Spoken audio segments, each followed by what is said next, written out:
So let me just step back a little bit and think about the system as a whole. It feels almost like a domino system of power in which the master at the top is exercising control over the mistress, who then exercises power, control over the slaves, who then fight back with whatever tools they have available to them. I mean, we know, I don't think we'd call it power, but we know that some enslaved people had more authority, you might say. The cook in the kitchen had more authority than the kitchen helper, for example. So what you're really talking about is a household system that's built on power relationships. It is, and what I'm also talking about is that this hierarchical system, that the mistress is not so far below the master. Right. And in some instances, she's beside him.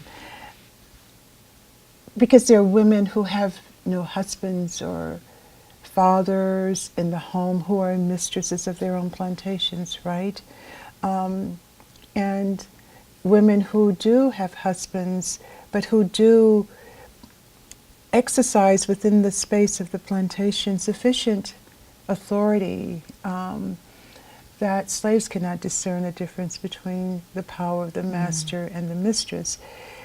On the other hand, your point is well taken when we look at the overall picture, that it's him, her, the slaves, and then when you look at the slaves, they're broken down. You know, a slave who was runs a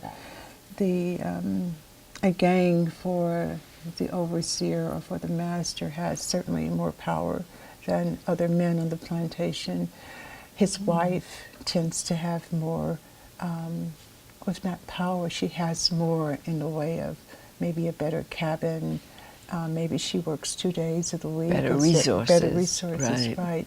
And all of these things are designed to make the system work better, and that's the important thing to keep in mind, as opposed to thinking that if a slave has in this instance has greater power, isn't that nice? Well, it's nice, but it's a way for the slaveholder to keep everything, right, working. So if you think about the plantation house as a workspace, which has these hierarchical relationships, what about that old saw of domesticity? We've talked a lot about domesticity, and women have always worked. You're saying that Southern women may have had a veneer of domesticity, but violence to their slaves doesn't sound like piety, purity, and submissiveness to me. The plantation household was a peculiar space in which women were, on the one hand, taught to flower in the way of the notions of domesticity, and they heard these ideals about domesticity from the pulpit, from their fathers, from their mothers. They learned them from prescriptive literature, from mothers who trained them.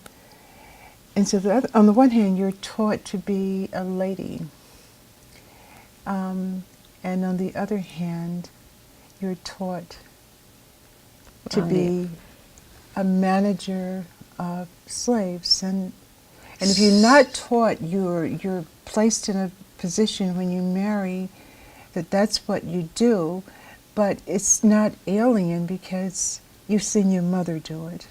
But in practice then, even though the ideology remains that of the lady, in practice, Southern plantation mistresses couldn't be. They couldn't. You're right, they could not be domestic idols or Right. that's because you see them struggling, right? Struggling to come to terms with the fact that they are cruel or have been in instances cruel. And they pray, they turn to God and for help, and solving this dilemma. How could I have beat her so?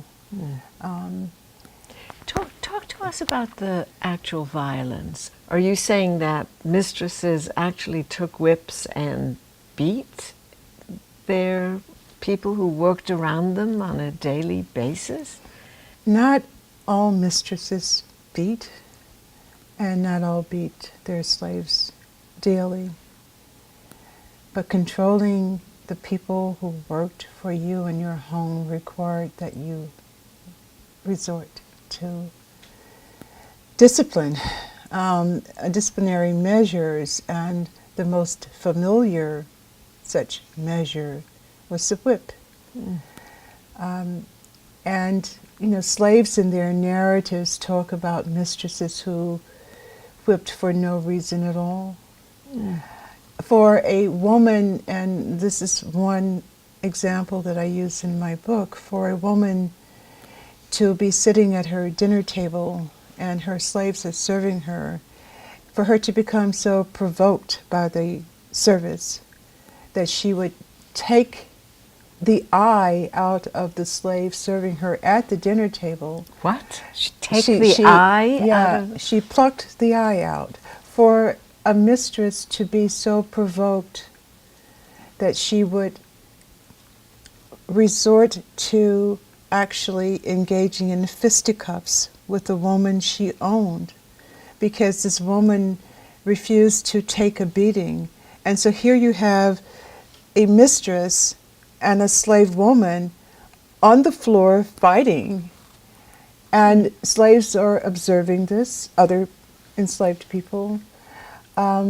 It's a huge problem, and one that was for a long time ignored by historians or pushed to the side. And there were many people who said, yeah, there was violence in the plantation household, but to try to understand the nature, the extent, and its lasting legacies is a quite different matter. A great deal of violence and a great deal of repentance on the part of women who just knew that they had to do it, but also knew that it was ungodly.